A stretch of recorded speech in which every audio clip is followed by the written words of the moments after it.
As I said, when we were creating them, it was just amazing to see the first piece done, see the first prototype done. When we started to make them in quantity, it was fun to create it with other friends. It was fun to bring the material from the market and cut it all together and put it all together and see how it looks at the end. Then trying to go out and trying to sell it, the excitement was to explain, to do the small pitch and to see people looking at your product and seeing what they think. Then the next excitement was actually selling them. When somebody says, okay, give me 5 of those, that particular excitement was like, man, this is so cool. And then again, getting some surprise bigger orders and fulfilling them. So the whole story has this constant thing of excitement in every step.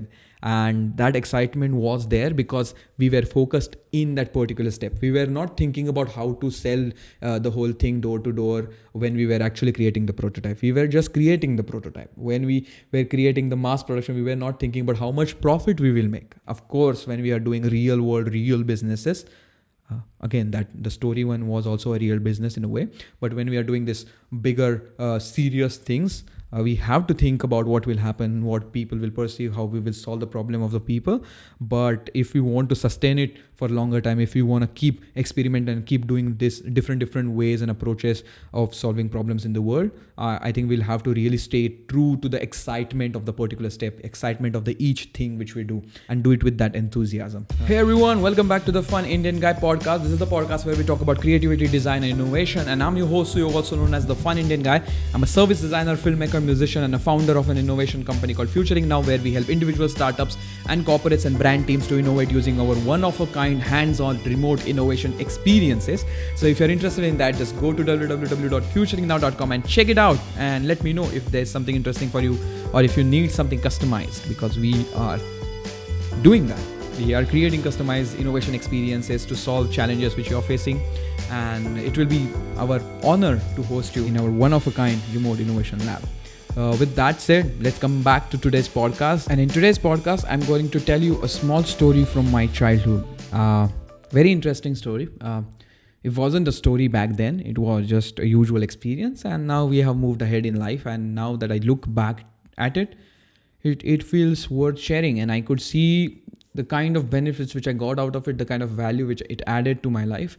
And I thought about sharing it with you. So we are having a Diwali festival right now in India, which is Festival of Light, and we tie lamps outside our houses, in the windows and everything. You tie smaller lamps and bigger lamps, and some are handmade, some are of plastic, industry made, but I really like the handmade smaller lamps. Like you have one bigger lamp with the bulb inside which lights, and then you have a smaller lamps. By lamps I mean there are small things which you hang. There is not necessarily there is a light inside, but it's a small things which you hang besides the bigger lamps. So these smaller lamps were very interesting. And when I was in 4th grade or 5th grade, we call it 4th or 5th standard in India, just to keep it global. When I was in 4th or 5th grade, I wanted to make them and sell them. And it was a quite interesting journey. So I went outside as in the market. I bought some papers and tried to create the first prototype, which was a basic first lamp, to understand how it is made. Then I understood how it is made. And then I was like, okay, we can mass produce it. Of course, mass produce not in thousands, but at least in 10s and 20s and maybe 100. And I happen to have really amazing friends in my neighborhood, Priya and Mandar, and also Geeta Tai. They used to stay just across the street, and they were also kind enough to help me with this project.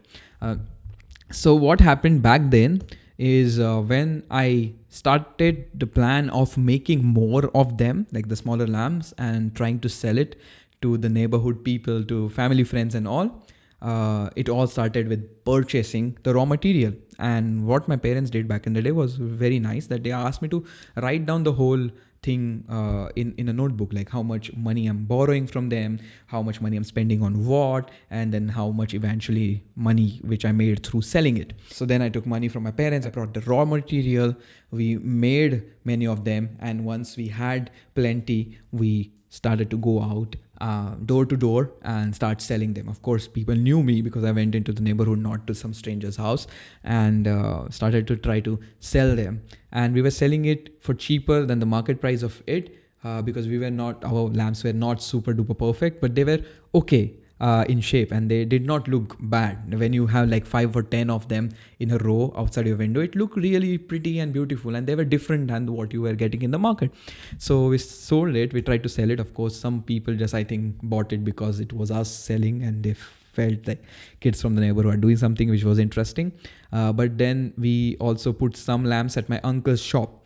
And people started to ask him, where did you get it from? And then we started to get mass orders of like 100 lamps, 150 lamps.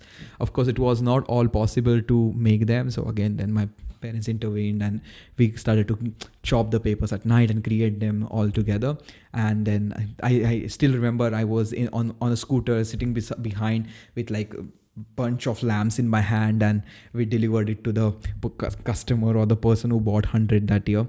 And it was quite interesting, and it was a happy and fulfilling moment. Even the process of making it, a process of chilling with friends while making it, and then selling it, and then again getting money for it. And then I came back, and then I put the notes in that notebook, understanding how much money I made. Definitely made profit, and not a lot. As I said, the prices of those lamps were still lesser than the market price, and the cost of the raw material was higher because we're purchasing in smaller pieces and not bulk ordering, of course. But it was not about making money.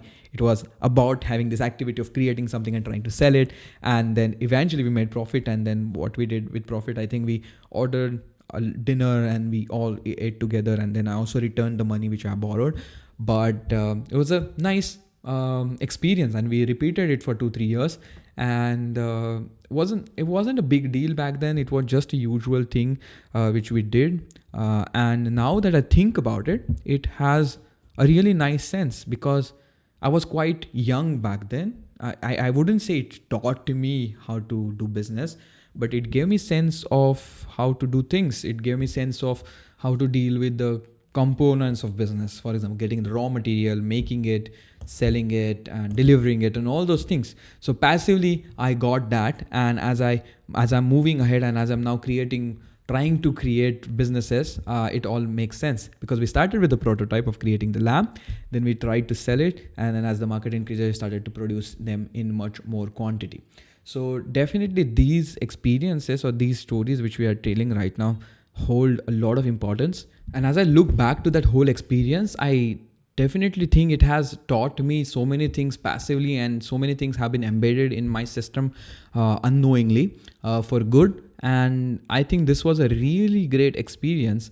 And I just thought about this whole thing as we are having Diwali right now in India. And I remember the days when we used to do it. And then I realized that this has a lot to do with entrepreneurship. This has a lot to do with the experience of understanding the different ways of doing things, the different components and different things which goes inside a business. Of course, it wasn't a complex business, but nonetheless, for that particular age, the things which we did was pretty complex. It didn't feel like complex because we had fun. And that's what is important right now, because the things we are trying to build, the things which we would be building hereafter are going to be very complex. But that fun factor, the excitement of doing things, the excitement of shipping things, the excitement of seeing somebody use the products, excitement of seeing them pay us, it's still we are looking for. It's just that the format of it, the medium of it, the kind of approach of it has changed. But then the core of it is just still the same. And what we are missing right now is that young or very excited, very enthusiastic attitude towards it. So I think the core of revisiting, or the thing which we have got through revisiting this particular story, is the childish or the childlike is a much better word. The childlike excitement or enthusiasm and the focus in the process. Because as I said, when we were creating them, it was just amazing to see the first piece done, see the first prototype done. When we started to make them in quantity, it was fun to create it with other friends. It was fun to bring the material from the market and cut it all together and put it all together and see how it looks at the end. Then trying to go out and trying to sell it, the excitement was to explain, to do the small pitch and to see people looking at your product and seeing what they think. Then the next excitement was actually selling them. When somebody says, okay, give me 5 of those, that particular excitement was like, man, this is so cool. And then again, getting some surprise bigger orders and fulfilling them. So the whole story has this constant thing of excitement in every step. And that excitement was there because we were focused in that particular step. We were not thinking about how to sell the whole thing door to door when we were actually creating the prototype. We were just creating the prototype. When we were creating the mass production, we were not thinking about how much profit we will make. Of course, when we are doing real world, real businesses, again, that the story one was also a real business in a way. But when we are doing this bigger, serious things, we have to think about what will happen, what people will perceive, how we will solve the problem of the people.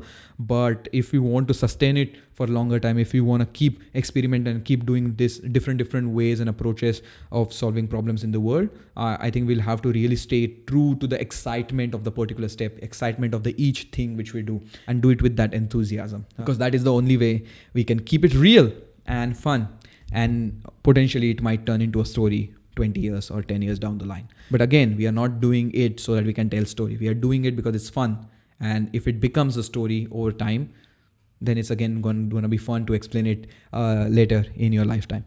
So that's all from today's podcast, guys. I hope you got some sort of value. I'm definitely sure that you also must be having some amazing stories to share from your past, which have turned into amazing stories and valuable lessons. So if you do, just go down in the comment and put it right there so we can reply to you. Otherwise, you can just come to Instagram at The Fun Indian Guy and tell it to me in the inbox.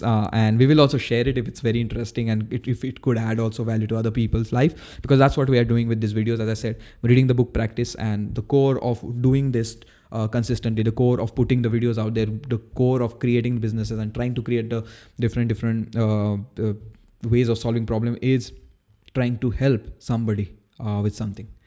So if it does by any of these ways, gonna be very, very grateful for that. And with that said, guys, take care, stay safe, keep building amazing things, be excited while you take every step.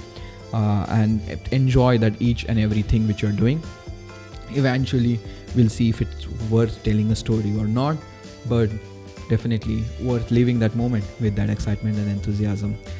That being said, once again, guys, thank you for staying till the end. Thank you for watching me. Thank you for listening to me till the end.